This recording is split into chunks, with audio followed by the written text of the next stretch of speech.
안녕하세요. 그림읽기입니다. 자, 날씨가 괴팍한 주말입니다. 지난주 헌법재판소에서는 탄핵 심판 변론이 이어졌고 국회 대정부질문에서도 재밌는 장면이 많았죠. 멤버십 가입해주신 만평 요지경 선생님, 김정현 선생님 감사합니다. 자, 내란 세력들의 해괴한 변명들 만평과 함께 보시죠. 자, 민중의 소리 최민아백님 만평입니다. 자, 이거 굉장히 화제였어요. 야, 이건 너무 어이가 없어서 어리둥절합니다. 자, 그림 왼편 윤석열의 거짓말을 그린 그림입니다. 난 인원이란 말 써본 적이 없다라고 말하고 있죠. 자, 오른편에는 입만 열면 20명 안 되는 인원, 불필요한 인원 통제 굉장히 많은 인원. 자, 곽종군 특전사령관이 계엄 당일 국회에서 의원들 끌어내라는 대통령의 지시를 직접 받았다는 그 증언을 두고 지지난주 처음에는 의원이 아니라 요원이라고 말했다는 이상한 헛소리로 엄청난 빈축을 샀었잖아요. 근데 이걸 또 물고 늘어집니다. 곽종근 사령관이 인원 끌어내라고 윤석열이 지시했는데 당시 국회 안에 있던 인원을 국회의원이라고 인식했다고 증언했습니다. 자, 이러니까 윤석열 측 변호인들은 아니 의원 끌어내라고 들었다더니 지금은 또 인원 끌어내라고 말하냐, 왜 이렇게 말이 자꾸 바뀌냐, 곽종근의 진술에는 신빙성이 없다라고 물고 늘어집니다. 여기에 또 윤석열 본인이 끼어들어서 똥을 뿌려요. 그게 아니라 인원이라고 얘기했다고 하는데 저는 그냥 사람이라는 이런 표현을 놔두고 또 의원이면 의원이지 인원이라는 말을 저는 써본 적이 없습니다. 나는 이 인원이라는 말을 써본 적이 없다. 여기 그림에서도 나오죠. 이 그림에 뭔가 좀 불량스럽고 과장된 윤석열의 손동작들도 맛깔스럽게 표현돼 있죠. 자, 인원 끌어내라는 말 내가 했을 리가 없다라는 그 소리, 법정에서 1분도 안 돼서 거짓이라는 게 드러납니다. 공간을 거점으로 확보해서 이제 불필요한 인원을 통제한다는 목적으로 들어갔는데 그 안에는 약 15명, 20명이 안 되는 인원이 들어갔고 그 7층 건물 안에도 굉장히 많은 인원이 있다는 것을 잘 알고 있습니다. 또는 20명 안 되는 인원밖에 없고, 그리고 윤 대통령은 4분 40초 동안 4차례나 인원이란 말을 썼습니다. 자, 나는 인원이란 말 써본 적이 없다라는 말을 하고 바로 인원이라는 단어가 삐죽삐죽 튀어나오더니 아무 생각 없이 몇 차례나 천연덕스럽게 튀어나옵니다. 5분도 안 돼서 거짓말이라는 게 만천하에 드러나는 거예요. 왜 그 사람들마다 많이 쓰는 단어 특유의 말버릇이 있잖아요. 뭐 인원 아주 자연스럽습니다. 그리고 이 의원이냐 요원이냐 인원이냐 말꼬리 잡고 증인을 이상한 사람으로 만들어 보려고 법기술을 거는데 근본적으로 국회를 대상으로 내란을 일으켰다는 사실을 흔들 만한 그런 쟁점은 못 되죠. 야, 진짜 무슨 생각으로 법정에 있는 건지 대단합니다. 자, 페이스북 백영옥 화백님 만평입니다. 방금 보셨던 한 말을 안 했다는 그 거짓말, 있었던 걸 없었다고 하는 그 거짓말을 조금 더 틀어서 놀리는 그림입니다. 자, 멧돼지로 묘사된 윤석열이 그냥 인원이 아니라 유인원이라는 말 자체가 없습니다. 쓴 적 있냐 없냐가 아니라 아예 그런 말이 없다라고 훨씬 더 과장된 거짓말을 하면서 직립하고 있는 원숭이 그림을 펴들고 유인원을 유요원 이라고 우기는 그런 모습입니다. 나 인원이란 말 잘 안 쓴다. 그리고 바로 곧이어 말버릇처럼 몇 차례나 터져나오는 인원. MBC가 아예 과거 자료까지 뒤집니다. 한 700~800명 되는 인원이 좀 여유있게 자리를 한번 좀 인원이 좀 적어야 김치찌개도 끓이고 9에서 12인 소규모 인원을 의대 정원, 증원 신청 인원은 산술 평균한 인원으로 소통 간에도 또 인원들이 있기 때문에 그 7층 건물 안에도 굉장히 많은 인원이 있다는 것을. 야, 독한 MBC. 아니 근데 MBC는 이 정도 해도 돼요. 워낙에 많이 당했으니까. 야, 이 정도면 인원 성애자죠. 다시 2년 전 바이든 날리면 때가 생각이 나네요. 그냥 막 저렇게 우기고 거짓말하고 갸웃하는 사람들은 윽박 지르고, 아유 진짜 저런 사람을 리더는 고사하고 근처에 있는 것도 끔찍할 것 같아요.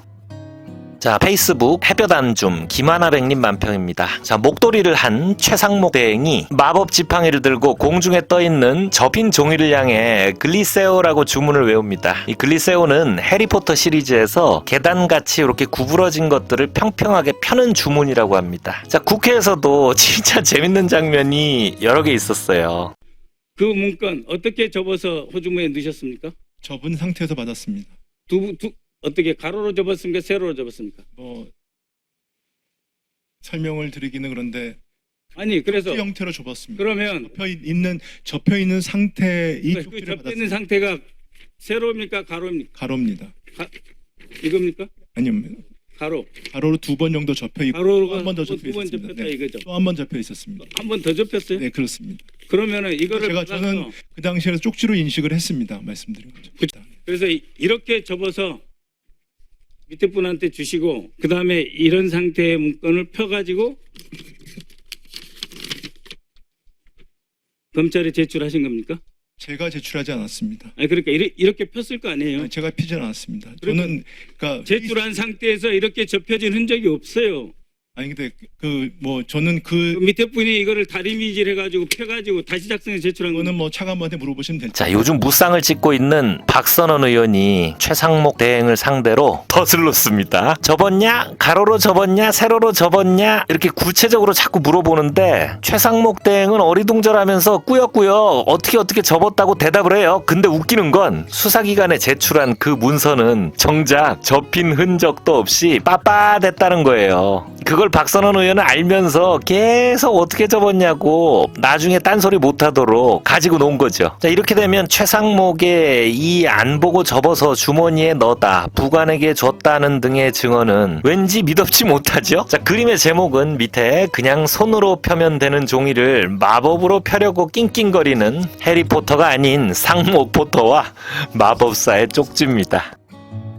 자, 페이스북 제임스 리와백님 만평입니다. 윤석열을 비롯해서 여럿이 저 아래 한 줄에 매달려 있다가 벼랑으로 떨어지는 모습을 역시 반대편 벼랑에 매달려 위태로운 최상목이 겁을 집어먹고 내려다보고 있습니다. 그리고 문서 한 장이 바람을 타고 날아와서 화면을 채우죠. 자, 이게 상당히 중요한 문서입니다. 계엄령을 선포하고 윤석열이 장관들에게 각 부처에서 당장 할 일들을 지시를 했겠죠. 지금 대통령 행세하고 있는 최상목 기재부 장관이 받은 쪽지인데 한번 보죠. 예비비를 조속한 시일 내에 충분히 확보해서 보고할 것. 자, 계엄 진행되고 뭐 사람 잡아 가두고 하는 과정에 당장 필요한 돈 그거 마련해 두라는 겁니다. 그 다음부터가 중요합니다. 국회 관련 각종 보조금, 지원금, 각종 임금 등 현재 운영 중인 자금 포함 완전 차단할 것. 국회에 돈을 말려서 마비시키겠다는 그런 의지가 분명하죠. 자, 그리고 마지막 국가 비상입법기구 관련 예산을 편성할 것. 국회가 입법기구인데 뭔 다른 입법기구를 만든다? 자, 이 두 번째, 세 번째 지시만 봐도 뭐 의원 끌어내라고 했네 안 했네 어쩌고 앞에서 헛소리하는 모습 별 의미 없습니다. 윤석열의 계엄은 친이 쿠데타 내란입니다. 자, 최상목은 이 무시무시한 문서를 받고 안 보고 아랫사람한테 보지도 않고 전해줬다라는 말 같지도 않은 소리로 지금 위기를 넘기려고 발악을 하고 있는 거고요. 자, 페이스북 송철훈 아백님 만평입니다.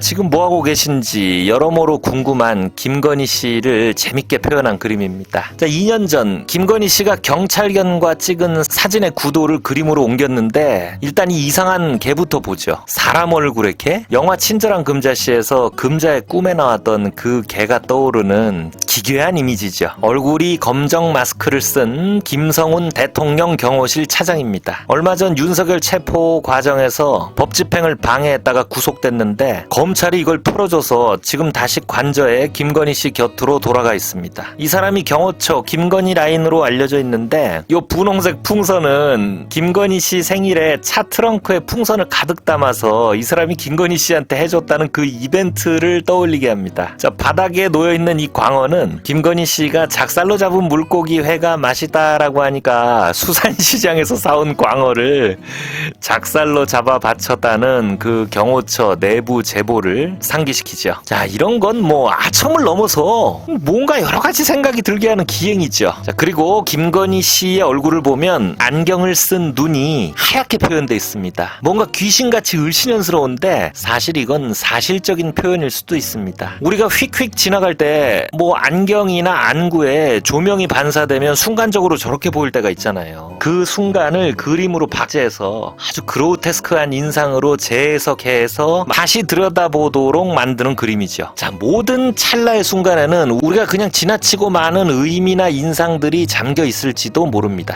화가는 남다른 눈으로 그런 의미나 인상을 캐치해서 그림 안에 잡아두죠. 자, 그래서 여러분, 누구나 영상을 쉽게 찍어서 소비할 수 있는 시대지만 그림은 여전히 이렇게 고유한 자기 역할이 있는 겁니다. 자, 오늘 영상은 여기서 마치겠습니다. 추운 날씨 남은 주말 편히 지내시고요. 감사합니다.